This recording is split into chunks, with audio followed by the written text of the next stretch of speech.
بسم اللہ الرحمن الرحیم۔ السلام علیکم۔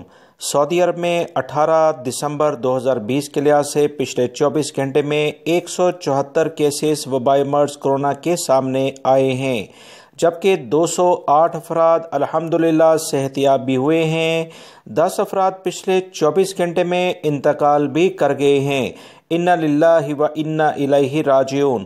سعودی وزارت صحت کی جانب سے جو اعلامیہ جاری ہوا ہے، اس کے مطابق سعودی عرب میں وبائی مرض کرونا کی ویکسین مرحلہ وار مختلف افراد کو لگائی جا رہی ہے، جس کا باقاعدہ افتتاح کل وزیر صحت نے خود وبائی مرض کرونا کی ویکسین اپنے آپ کو لگوا کر کیا تھا۔ اس کے بعد ایک سعودی خاتون کو بھی لگائی گئی، جو کہ سعودی عرب میں پہلی خاتون شمار ہوئیں۔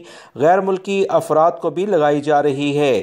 65 سال سے زیادہ عمر کے افراد کو پہلی فرصت میں یہ لگائی جا رہی ہے، تاکہ وبائی مرض کرونا کی جو ابتدائی علامات اور اس کے ساتھ دیگر بیماریاں ہیں، ان افراد کو پہلی فرصت میں ابتدائی طبی امداد اس وبائی مرض کرونا کی ویکسین کے ذریعے دی جا سکے۔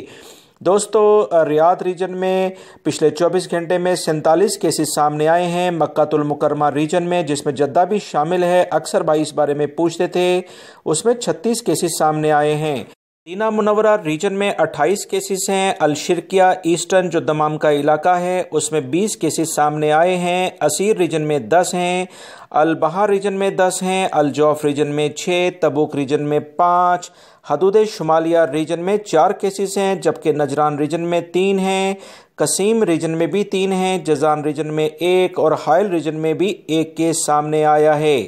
6101 افراد وبائی مرض کرونا جب سے سعودی عرب میں پھیلا ہے، اس سے انتقال کر چکے ہیں۔ انا للہ و انا الیہ راجعون۔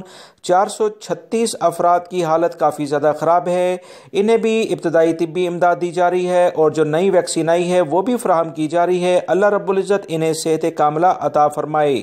16,63,523 افراد پوری دنیا میں وبائی مرض کرونا کی بنا پر اپنی جان گنوا بیٹھے ہیں۔